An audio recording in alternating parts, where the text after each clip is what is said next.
Este episodio está diseñado para aquellos estudiantes de último año o terapeutas novatos que estén empezando recién como a trabajar con niños, para quienes el paso como de la práctica y la clínica real y el enfrentamiento es todavía un poquito nuevo.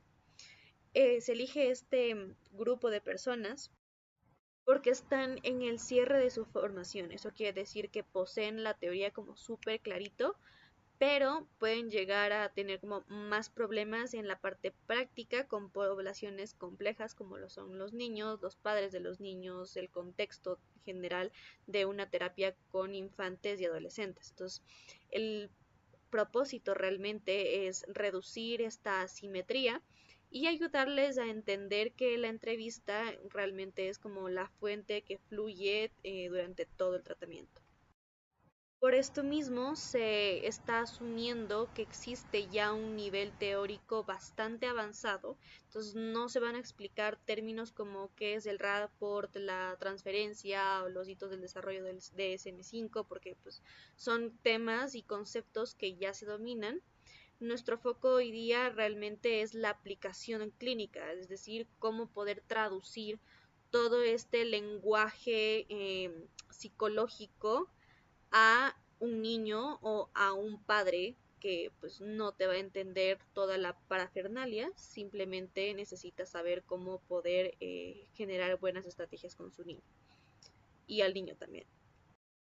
Dicho esto, comencemos. Cuando trabajamos con adultos, normalmente se asume que vienen buscando alivio, crecimiento personal y que normalmente es por voluntad propia.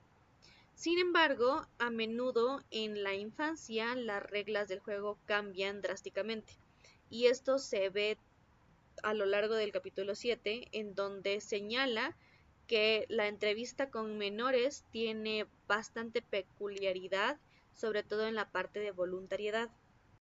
¿Esto qué quiere decir? Que el niño no va a ir a terapia por voluntad propia. Generalmente es llevado o traído a terapia por un tercero. ¿Eso qué quiere decir? Padres, maestros o incluso jueces. Esto mediatiza toda la relación desde el segundo uno. ¿Por qué? Porque el niño llega a un contexto que realmente no eligió. Entonces lo más probable es que no tenga idea de qué es un psicólogo o qué hace un psicólogo, y muchas de las veces puede generar resistencia al momento de hablar porque ve una persona de autoridad. Y en lugar de ver una persona que está intentando ayudar, ve a un director que lo va a castigar por por alguna actitud que haya hecho que haya estado mal, y puede llegar a optar por ponerse a la defensiva de inmediato. Es más, es muy común que el menor esté en total desacuerdo con la existencia del problema que lo llevó a terapia. Entonces, realmente mientras los padres están viendo una conducta disruptiva, el niño puede ver simplemente una reacción lógica a lo que estaba pasando en su entorno. Entonces, aquí llega la importancia de nuestro rol, y nosotros realmente somos evaluadores del desarrollo.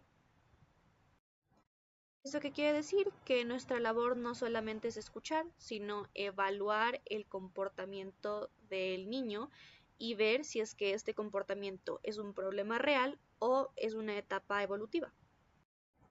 Para esto es importante tener un buen criterio clínico. ¿Por qué? Porque hay que entender qué comportamientos constituyen realmente un problema digno de atención específica, dependiendo de la edad del niño y dependiendo de si es que la edad está, la capacidad que debería tener el niño según su edad está en discrepancia o no con lo que le está pasando al niño realmente. Por eso hay que tener mucho cuidado con la trampa de resiliencia. Porque, por ejemplo, imaginen que están en sesión con un niño de 8 años. Entonces le preguntan cómo se siente tras una pelea que tuvo él en el recreo, y él se queda callado o dice no sé. Entonces, capaz y pueden pensar que el niño está siendo resistente ante la situación, o que no quiere colaborar, o que está manipulando la situación, cuando realmente la clínica nos enseña que la conciencia emocional es un proceso gradual. Entonces, la teoría, por tal, no está muy clara, sino hasta los 11 años, cuando se logra integrar y comprender que se puede sentir bastantes emociones en un mismo lapso de tiempo, de manera simultánea, es decir, puede estar triste y enojado al mismo tiempo, o sobre la misma situación, o sobre la misma persona. Que sí es importante que hagan, intenten evitar el interrogatorio. Y eso quiere decir preguntas muy cerradas o preguntas ¿por qué? Porque suelen sonar acusatorias para un niño y la respuesta estándar a este tipo de preguntas es un no sé. Entonces es mejor utilizar preguntas abiertas o incluso el juego para que pueda fluir de mejor manera la comunicación. ¿Y cómo podemos ser un experto flexible? Primero, trabajando en el espacio en el que estamos. Entonces, puede ser que llegamos a pensar o a entender que para los niños basta con tener una caja de juguetes para que funcione toda esta situación con ellos mismos. Sin embargo, el entorno físico no solamente es una caja de juguetes, tiene que estar diseñado para poder reducir esta asimetría y evitar que la sesión se sienta como un examen. Para esto es importante primero que el mobiliario esté a su nivel. Entonces no podemos pretender que tengamos una buena relación o una relación de igualdad con el niño si es que el niño tiene que estar así todo el tiempo y estirar el cuello para poder vernos. Lo ideal realmente es contar con mesas y sillas que estén a la altura del pequeño o con los más pequeños incluso es recomendable sentarse en el suelo. Además de esto, es importante tener un área diferenciada o áreas diferenciadas. ¿Eso qué quiere decir? Que tienes que tener como un área sucia con arcilla, pintura, arena, en donde pueden hacer su desmadre tranquilamente, y un área limpia en donde no pueden hacer su desmadre. ¿Por qué? Porque, como sabemos, el juego y el dibujo no son solamente pasatiempos, sino que son complementos esenciales que permiten la comunicación verbal y facilitan de una manera espectacular el rapport. La posición también es sumamente importante. Regla de oro, jamás se sienten enfrente de el niño, o sea, estar frente a frente y separados por una mesa cuadrada, fatal. Eso va a gritar interrogatorio aquí en la China. Lo ideal realmente es estar en una posición diagonal o a 90 grados. ¿Por qué? Porque si es que un niño está contando algo difícil o vergonzoso, la posición diagonal le va a permitir desviar la mirada y que esto no se sienta como una ruptura brusca para que pueda reducir su ansiedad y se pueda abrir mejor. Finalmente, la estética. Y con estética me refiero a adiós bata. O sea, la bata déjenla en el hospital. Se los prometo que los niños, más que decir wow, un médico y un señor con bata, realmente la bata va a aumentar la distancia emocional y el miedo de que están en un interrogatorio con una persona que los va a juzgar. Así que es importante mantener un equilibrio entre la formalidad profesional y la comodidad casual. Hay una paradoja bien chistosa en todo esto porque como psicólogos debemos ser expertos y flexibles, pero también tenemos que ser observadores y atentos a lo que está pasando. Y aquí es en donde caemos en esta trampa de intelecto, porque como estudiantes o profesionales la teoría es nuestra brújula, pero en la clínica infantil el mapa no es el territorio. Entonces es bien importante partir desde la humildad. ¿Por qué? Porque quiere decir que tú eres el experto en psicología, eso está clarísimo, pero los padres son realmente los expertos en su hijo. Entonces, escuchar a los papás es vital no solamente para poder tener los datos y la historia, sino para asegurar su cooperación dentro del tratamiento. Nuestro rol como terapeutas realmente es ser un camaleón auténtico. Entonces, hay que adaptar nuestro estilo a cada niño. Por otro lado, es bien importante ser lectores de señales no verbales, es decir, ir más allá de las palabras. En los niños, la capacidad de comprensión suele ir como por delante de la expresión. Por eso hay que ser expertos en leer el lenguaje no verbal. Y también hay que ser buenos vigilando este tanque de reserva. Es decir, para un niño de 8 años mantener una atención durante 30 minutos puede ser un montón, o sea, es un maratón cognitivo puro y duro. Hay que estar bien alerta entonces a las señales. Entonces, si es que el niño empieza a bostezar de manera excesiva o se muestra inquieto o simplemente deja de responder, es momento de cerrar la sesión y mejor terminar 10 minutos antes con un juego que 10 minutos tarde con un niño frustrado. También hay que tener mucho cuidado con la trampa de la complacencia. Eso que quiere decir que los niños a menudo asienten o dicen sí solamente para complacer al adulto o porque asumen que el adulto siempre tiene la razón. De hecho, existe un estudio famoso donde los niños responden sí o no a preguntas sin sentido, como ¿la leche es más grande que el agua? Entonces, consejo del día, no asumas que te entienden solo porque no te interrumpen. Es tu responsabilidad como psicólogo el poder ajustar el lenguaje y usar frases cortas.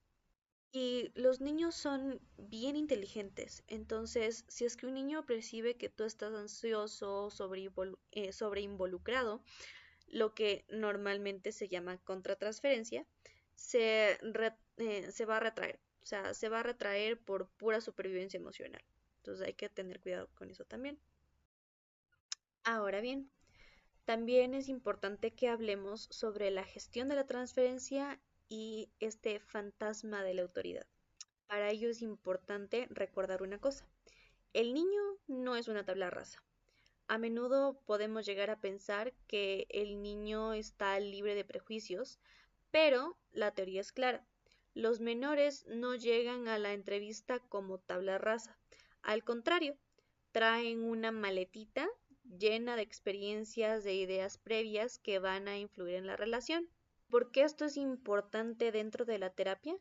Porque como el niño no suele tener un modelo previo de lo que es un psicólogo, utiliza los esquemas que ya conoce, sus padres y otras figuras de autoridad. Sin embargo, hay otro factor externo que también puede complicar el rapport y ese es el sabotaje involuntario de los padres. ¿Por qué? Porque muchas de las veces, a pesar de que sea como con la mejor intención del mundo, los padres pueden alimentar esta idea errónea de los niños en que un psicólogo realmente es un director 2.0 que lo va a castigar. Por ejemplo, imaginen a una madre que deja al niño en la puerta, le va a decir algo así como pórtate bien, escucha lo que te dicen y cuéntaselo todo.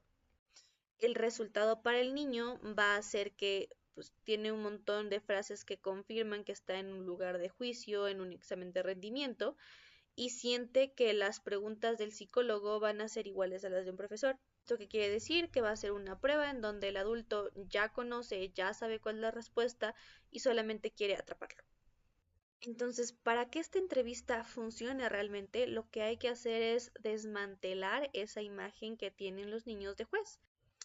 ¿Cómo se hace esto? Con las estrategias anteriores. Hay que aclarar el marco, intentar explicar al niño desde un inicio las reglas del juego, explicarle que no es un momento de castigos y que no te vas a enfadar por lo que te cuente. Es importante presentarse como un aliado cuyo objetivo no es investigar qué hizo mal, sino ayudarlo y autoconociéndonos. Y esto es especialmente importante para evitar contratransferencia.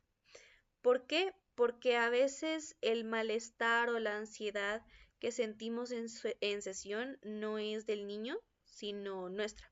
Y esta reacción del malestar excesivo por nuestra parte suele deberse a una identificación consciente o inconsciente con el niño. Y el problema de esto es que si es que en nuestra propia infancia vivimos situaciones similares a las que el niño relata, nuestra objetividad puede colapsar. Por ejemplo, si es que tuviste de pequeño padres muy autoritarios y en este momento estás lidiando con un niño que también tiene padres muy autoritarios, podrías sentir una rabia desmedida hacia estos padres de tu paciente y puedes llegar a perder la distancia necesaria para poder intervenir profesionalmente. Entonces, sí es importante poder trabajar este tipo de cosas antes de dar una terapia para hacerlo de la mejor manera. Por último, pero no menos importante, el sistema familiar y el código de lenguaje son temas súper importantes. Primero, la familia es el ecosistema del paciente. Entonces, en la clínica infantil, la entrevista rara vez es una intervención aislada. ¿Esto qué quiere decir? Que es esencial la participación tanto de los padres como de profesores para poder obtener una visión completa del bienestar del niño. En este sentido, existe lo que se llama o lo que se conoce como complementariedad de informantes. Y aquí tenemos a los padres como semi-expertos en conducta. ¿Por qué? Porque son informantes excelentes sobre la frecuencia, duración, intensidad de síntomas externos como rabietas o problemas de sueño del niño. Sin embargo, sí pueden estar sujetos algunos datos a sesgos si es que buscan preservar su autoimagen o tienen baja tolerancia a conductas normales del desarrollo. Por ejemplo, pueden haber casos en donde un padre llegue completamente angustiado porque su hijo de 2 años dice que no a todo y tiene muchas rabietas. Si es que no se lo aborda correctamente, el padre puede llegar a pensar que hay un trastorno o hay algo malo en todo esto, cuando realmente el niño está pasando por una etapa evolutiva. Y aquí es en donde llega el segundo informante, o sea, el niño. ¿Por qué? Porque aunque los padres sean los reyes de la conducta externa, el niño es el único experto en sus propios estados, en sus propias emociones, en sus propios pensamientos. Entonces, por ejemplo, lo que para un padre es el niño no está durmiendo, que es la conducta, el mismo niño puede decir que no está durmiendo porque tiene miedo que algo le pase a su mamá. Entonces, aunque los padres vean una conducta disruptiva, solo el niño puede realmente narrar la experiencia emocional que está impulsando toda esta conducta.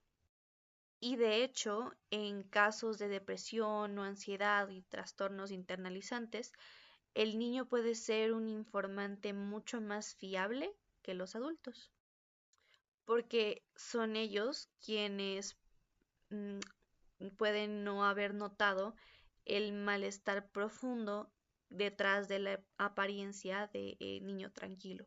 Por eso, como profesionales, nuestra labor es cruzar esta información y si es que hay alguna discrepancia, no quiere decir específicamente que alguien mienta, sino más bien que el problema está visto desde dos ángulos distintos. Ahora bien, hablemos del lenguaje y hablemos de la importancia de dejar de decir por qué.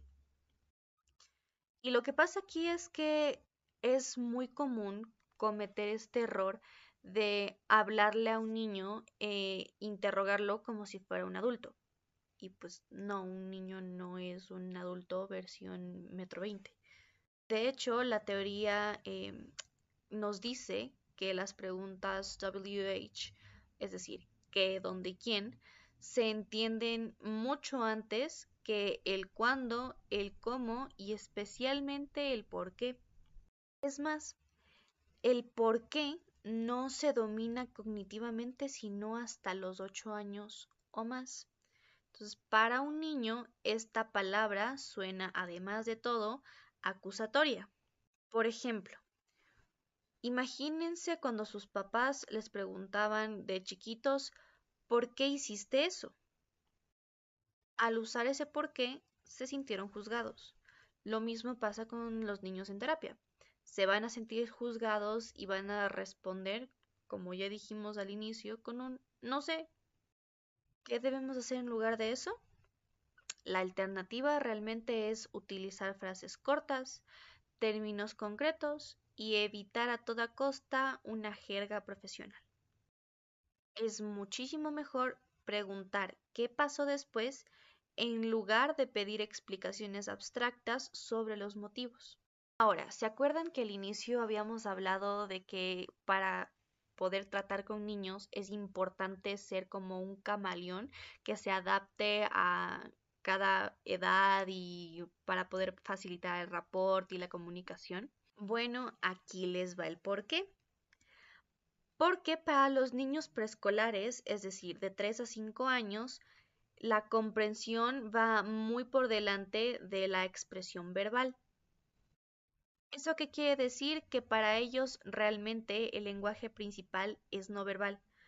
Eso quiere decir dibujos, marionetas, bloques de construcción y muñecos para poder representar una situación familiar. ¿Por qué una situación familiar? Porque es el contexto en el que se mueve un niño de 3 a 5 años. Y aquí es recomendable permitir la presencia de los padres inicialmente para poder reducir la ansiedad. En cuanto a los niños ya entre los 6 a 11 años, los juegos de mesa son una herramienta maestra para poder bajar la tensión y establecer una buena conexión. ¿Por qué? Porque permiten que la interacción sea natural mientras se va indagando sobre intereses y puntos fuertes. Por ejemplo, imaginen que están jugando una partida de Conecta 4 o un juego de cartas sencillo. Mientras el niño está concentrado en el siguiente movimiento, la simetría de poder pues, disminuye. Aquí se va a poder indagar de una mejor manera sobre intereses y puntos fuertes. En lugar de preguntar, por ejemplo, ¿tienes amigos? Puedes decir, veo que eres muy estratégico moviendo tus fichas. ¿También eres así cuando juegas con amigos en el recreo? Y ahí solito el niño te puede decir, no, es que casi no tengo amigos, o sí, sí, sí, yo juego así con mis amigos y siempre pasa esto. Ahora, también puede pasar que el niño no sabe cómo expresar lo que quiere cambiar o que le angustia de una forma como directa. Entonces, aquí es en donde entran técnicas indirectas de la terapia sistémica que están como adaptadas a la entrevista. Y esta técnica se llama la pregunta milagro. Se utiliza para explorar deseos internos y aspiraciones de una manera como más creativa, saltándose las resistencias lógicas o el miedo a la autoridad. Entonces, ¿qué pasa? Que al desplazar el problema a un escenario fantástico o fantasioso, el niño de 6 a 11 años normalmente se puede sentir más libre de describir un entorno ideal. Por ejemplo, mi papá y mi mamá ya no gritan. Y así podemos como darnos cuenta mejor de o sea, la pista o qué es lo que está pasando y cuál es el malestar real. En cuanto a los adolescentes, es decir, chicos de entre 12 a 18 años, su capacidad de comunicación es casi indistinguible de la de un adulto. Sin embargo, su búsqueda de identidad puede generar rechazo hacia figuras de autoridad. Por eso, para ellos, la regla de oro es enfatizar la confidencialidad al inicio. ¿Por qué? Porque el adolescente necesita saber que no o sea, como terapeutas no le van a decir algo y no van a ir a ver a sus padres directamente, salvo en riesgo de vida, ¿no? Porque suele sospechar que los adultos se han aliado en contra suya.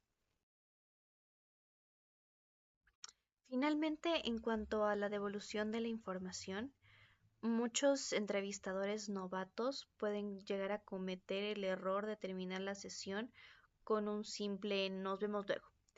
Pero realmente la entrevista debe concluir proporcionando información clara sobre los siguientes pasos. Primero, el objetivo, es decir, la devolución no solamente va a significar dar un diagnóstico o seguir el manual, sino que es vital que la entrevista acabe con un tono positivo. Eso quiere decir que necesitamos centrar la atención en las fortalezas e intereses del niño antes de que se cruce la puerta. Entonces, esto es especialmente importante si es que la sesión fue tensa o se tocaron temas dolorosos. Además, es clave que tanto el niño como los padres sepan exactamente si es que habrá más entrevistas, si se va a recoger más información o si se va a iniciar ya una intervención específica. Ahora, ¿cómo es que se lo voy a decir al niño? Imagina que has entrevistado a una niña de 9 años por problemas de ansiedad escolar. Entonces, ¿qué no hay que hacer? Guardar silencio y decir como, bueno, hasta luego. ¿Qué sí hay que hacer? Pues hablar con ella y decirle algo como, por ejemplo, lo que sigue es que voy a hablar con tus papás y a contarles lo que ha pasado para ver cómo podemos ayudarte juntos y que te sientas un poco más tranquila. ¿Tienes alguna duda de lo que hablamos hoy? Y el poder comunicar esto va a funcionar porque les va a dar el espacio a los niños, o en este caso a la niña, para expresar sus dudas finales y que aclares que su información va a ser usada para ayudarla, no para traicionarla. Ahora, con los adultos, o sea, con los papás, el proceso es más estructurado, digámoslo así. Al final de su entrevista, tenemos que agradecer su participación y resumir el contenido más relevante que se ha tratado durante la sesión. Un objetivo crítico para esto es evitar que los padres se sientan juzgados. Tenemos que enfatizar en aspectos positivos de la familia que detectamos durante la charla. Por ejemplo, les agradezco su honestidad y su tiempo hoy. Como resumen, veo que ambos están bastante preocupados por las notas de su hijo, pero también he notado que son una familia que se apoya mucho. El siguiente paso es que apliquemos unas pruebas de memoria para descartar temas de aprendizaje y luego nos volvemos a reunir para diseñar el plan de acción. Aquí se está validando a la participación de los padres, se está explicando qué es lo que va a pasar después, que va a haber una segunda reunión, una entrevista que se le va a hacer al niño para un objetivo en específico y que es importante para poder diseñar un plan de acción. En este sentido, si el niño y sus papás, después de hablar contigo y después de toda esta sesión y de la devolución, van con un mapa claro de la ruta a seguir, el tratamiento ya habrá comenzado con éxito. Así que recuerden que el éxito de la entrevista no depende de su capacidad para interrogar al niño o a los padres, sino más para su flexibilidad de hablar el mismo idioma que el niño, ya sea a través del dibujo, de un tablero de juego o de un pacto de confidencialidad. Bien, ahora en cuanto a la reflexión, me pareció un capítulo bastante interesante, sobre todo en la parte en la que uno tiene que como ir modificándose, no solamente a el espacio del niño, sino primero entender al juego como un mecanismo para todo, para entender cuáles son las virtudes y falencias del niño, es que se mueve el niño en un entorno, el cómo es que o sea, el niño se relaciona con sus padres y sus padres con el niño. También me pareció como muy interesante esta parte en donde nosotros somos como camaleones. Entonces no solamente es poder adaptar el espacio para que el niño se sienta seguro, tranquilo y que no le dé ansiedad de que está viendo un adulto con un montón de títulos y cosas, sino que vea a una persona con la que puede jugar, con la que puede ser él, em, que no es que va a ser otro niño más y nada, es una persona que tiene autoridad, que le va a poner límites si es que es necesario, que va a hablar con él, pero que también lo va a validar y que está, digámoslo así, al mismo nivel que él, tanto física como emocionalmente.